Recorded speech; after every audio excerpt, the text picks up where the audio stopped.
अस्सलाम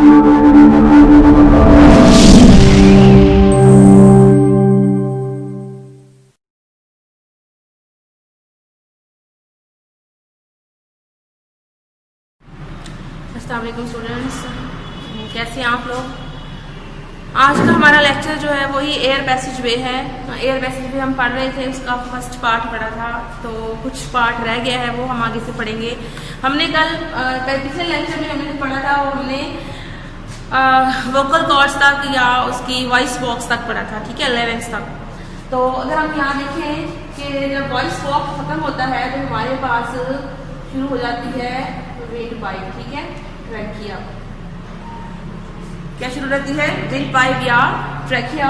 क्या कहते हैं कि विंड पाइप जो एसोफेगस है उसके पीछे वाली जो नाली है वो फूड पाइप है, फ्रंट वाली नाली जो है वो विंड पाइप है।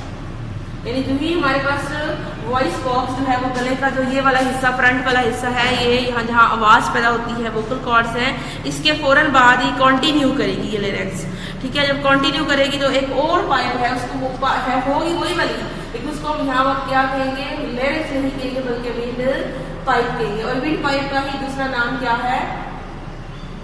ट्रैकिया, ठीक है। इसको हम क्या कहेंगे? ट्रैकिया है। ये हवा की नाली है और ये कंटिन्यू करती है चेस्ट कैविटी तक, तो इसलिए इसकी वहां पे लेंथ जो है वो 12 सेंटीमीटर है। यानी लेरिक्स से शुरू होती है, गले वाले हिस्से से शुरू होती है और ये लंग्स तक जाती है, यानी सीने तक जाती है, जहाँ पे हमारे फेफड़े शुरू होते हैं वहां तक जाती है। उस नाली को हम ट्रैकिया कहेंगे और उसका नाम, उसकी लेंथ जो है वो 12 सेंटीमीटर है। अब इसके अंदर क्या होती है? सी की शक्ल की कुछ सी शेप डिस्क होती हैं which are made up of cartilage, ठीक है, सी शेप डिस्क, और ये बनी हुई होती है किसकी? कार्टिलेज की।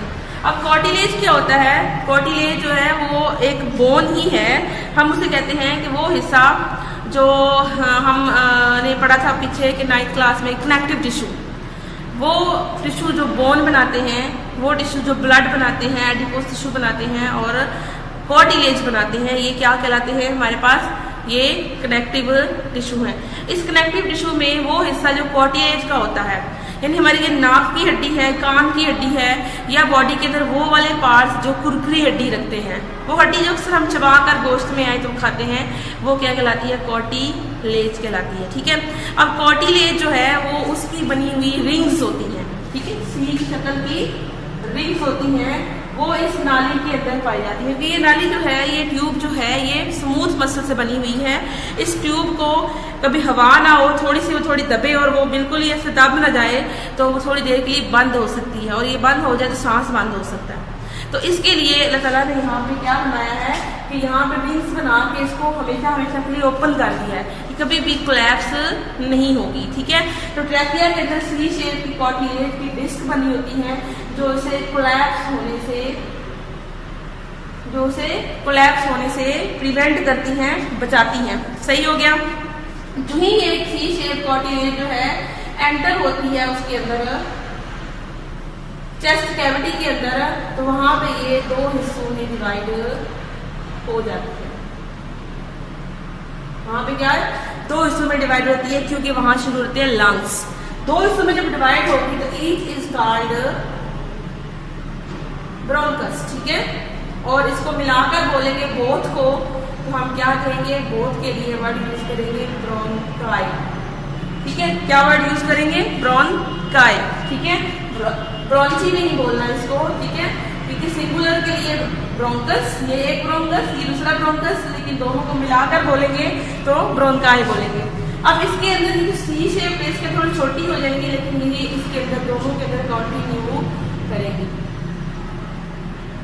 ठीक है, क्योंकि इनको भी कोलैप्स होने से ये बचाती है।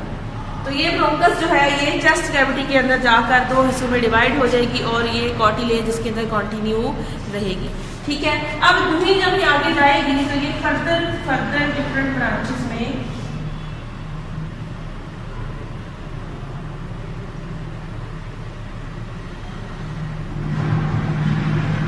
ये देखिएगा, तो मैं इस तरह से आप इसकी बुक में तो वो बहुत अजीब सी हिस्ट्री बनी हुई है, आपको वहाँ देख के समझ नहीं आती, लेकिन आप इस तरह से फर्दर ब्रांचेस से ब्रांचेस में एक साइड की बना के आपको दिखा रही हूँ, इस साइड में भी दिखा देती हूँ ताकि आपको मजीद क्लियर हो जाए। ठीक है,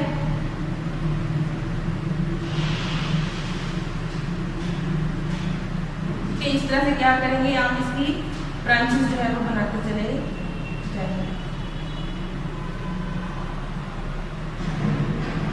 तो इसकी हर तरह हर एक ट्यूब की फर्दर ब्रांच जो है वो बनती चली जाएगी। तो ये फर्दर ब्रांचेस में डिवाइड होना शुरू हो जाएंगे।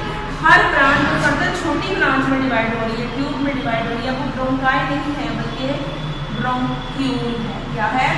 ब्रोंक्यूल। ठीक है, अभी फर्दर से डिवाइड होते होते जो बारीक नाली बनी है इसके अंदर भी कॉटिलेज होगा, लेकिन अब कॉटिलेज नैरो होता चला जाएगा। अब यहाँ पे कॉटिलेज कम से कम होता जा रहा है। तब ब्रोंक्यूल जो है वो डिवाइड होके बारीक बारीक नाली में चेंज हो चुके हैं, which are called now bronchiole. ठीक है, अब हर ब्रोंक्यूल जो है जब एंड होगा तो हर ब्रोंक्यूल का जो एंड है वो एक पाउच लाइक स्ट्रक्चर में होगा। क्या होगा? एक पाउच लाइक स्ट्रक्चर पे होगा। अगर आप इसको बाहर निकाल के देखें तो आप बुक में मैं भी आपको दिखाती हूँ, इस तरह से ब्रांचेस जो है वो पाउच बनना शुरू हो जाते हैं। ठीक है, अब यहाँ पे जो एंड पे ये देखिएगा, यहाँ जो ये सारे के सारे ब्रोंक्यूल हैं, लेकिन जहाँ पे ये पाउच शुरू होगी ना उससे पहले वाले ब्रोंक्यूल को ब्रोंक्यूल नहीं कहेंगे बल्कि क्या कहेंगे? Alveolar duct. यानी ये वाली जो आखिरी वाली जहाँ पाउच शुरू हो रही है ना उसको एल्व्यूलर डक्ट कहते हैं। और इस पाउच को क्या कहते हैं? इस पाउच को क्या कहते हैं? एल्व्यूलस। एल्व्यूलस। लेकिन सारी पाउचेस को मिलाकर बोलना हो तो वर्ड बोलते हैं एल्व्यूलाई। ठीक है, तो अब एल्व्यूलाई जैसे अभी आपको एक पाउच बना के दिखानी होगी, देखिए ये एल्व्यूलाई है, एल्व्यूलस, लेकिन बहुत सारी होंगी तो हम बोलेंगे एल्व्यूलाई। अब एल्व्यूलाई है एक सैक लाइक स्ट्रक्चर है। ठीक है, एक पाउच लाइक स्ट्रक्चर है जो क्या करता है, यहाँ पे गैसेस का एक्सचेंज होता है। ठीक है, अब यहाँ पे जो एल्व्यूलस है ये एक स्पॉन्जी नेचर देता है। अगर आपने लंग्स कभी हाथ में पकड़ कर देखे हों तो बड़े नरम नरम से होते हैं। कभी आपको एक्सपीरियंस हुआ हो फेफड़े को हाथ लगाने का, पिंक लाइट पिंक कलर के होते हैं, तो वो जो दबाए तो दबते हैं क्योंकि अंदर से खाली होते हैं, तो उनकी जो नरम नरम सी स्पॉन्जी नेचर होती है, सुराखदार सी होती है, वो इस तरह इसलिए होती है कि यहाँ पे इनके अंदर ये पाउचेस होते हैं और ये पूरे लंग्स के अंदर यही फैले हुए होते हैं। ठीक है, यही वो जगह है जिसे रेस्पिरेटरी सरफेस कहते हैं। तो एल्व्यूलर डक्ट क्या है? Respiratory alveoli. क्या है? रेस्पिरेटरी सरफेसेस, जहाँ पे क्या होता है? गैसियस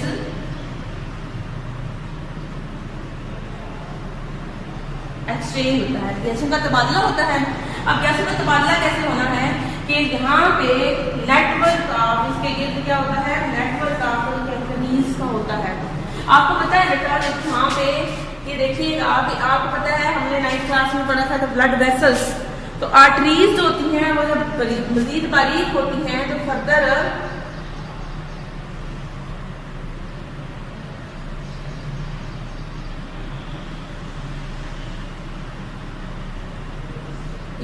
बारीक ब्रांचेस में तब्दील होना शुरू हो जाती है। ठीक है, इस तरह ये बारीक ब्रांचेस में जब तब्दील हो जाएगी तो इसे हम क्या कहेंगे कि ये क्या है? ये फर्दर बारीक ब्रांचेस में जब चेंज होंगी तो हम इन्हें कहेंगे ये कैपिलरीज हैं। क्या है? अब जो कैपिलरीज है यहाँ पे आपको पता है गैसियस एक्सचेंज होता है। गैसियस एक्सचेंज क्या होगा? कार्बन डाइऑक्साइड जो है लंग्स में ब्लड से निकल कर लंग्स में आ जाएगी और लंग्स से क्या है क्या निकल के कार्बन डाइऑक्साइड लंग्स में आ जाएगी और लंग्स से ऑक्सीजन आई हुई है ना बाहर से, ऑक्सीजन फोन वापस आ जाएगी। इस तरह दोबारा फिर ये सारी कैपिलरीज यूनाइट होगी, वेन्यूल बनाएगी, वेन्यूल बना के वेन बनाएंगे, दोबारा ये हार्ट की तरफ वापस चली जाएंगी। ठीक है, इस तरह से गैसियस एक्सचेंज जो है वो एल्वेलस के पॉइंट पे हो जाएगा। ठीक है, इसके आगे जो मैंने थोड़ी सी बात आपको बता भी दी है, लेकिन नेक्स्ट लेक्चर में थोड़ा सा और समझाऊंगी कि अब ये सारा स्ट्रक्चर कंप्लीट हो गया है एल्वेलस तक, एल्वेलाई तक, और इसके आगे है कि मैंने गैसियस एक्सचेंज बता दिया कैसे होता है। लेकिन जो लास्ट पैराग्राफ आपका बुक में लिखा हुआ है, जिसको नाम देंगे आप यहाँ पे, हर एक की अलग अलग डेफिनेशन लिख लीजिएगा कि एल्वेलाई की डेफिनेशन क्या है। तो आप यहाँ पे ये each alveolar duct open into से यहाँ से लेके आप क्या करेंगे, ये एल्वेलस की डेफिनेशन लिखेंगे। ठीक है, ये एल्वेलाई की, उसका फंक्शन भी आप यहाँ तक लिखेंगे। ठीक है, यहाँ तक। अच्छा, उसके बाद लास्ट जो इसका पैराग्राफ है लंग्स से पहले इसके ऊपर हेडिंग लगाएंगे आप लोग पल्मोनरी सर्कुलेशन। अब जो पल्मोनरी सर्कुलेशन है इसको मैं नेक्स्ट लेक्चर में आपको समझाऊंगी। मैंने लास्ट हल्का फुल्का आपको बता दिया है कि गैसियस एक्सचेंज यहाँ पे एल्वेलाई के मुकाम पे कैसे होता है। ठीक है, तो अब एल्वेलाई के पे जो गैसियस एक्सचेंज है वो हमारा पल्मोनरी सर्कुलेशन के थ्रू होता है, वो मैं आपको नेक्स्ट लेक्चर में समझाऊंगी। यहाँ तक आप अच्छे से इसको समझ के याद कर लीजिएगा। Thank you.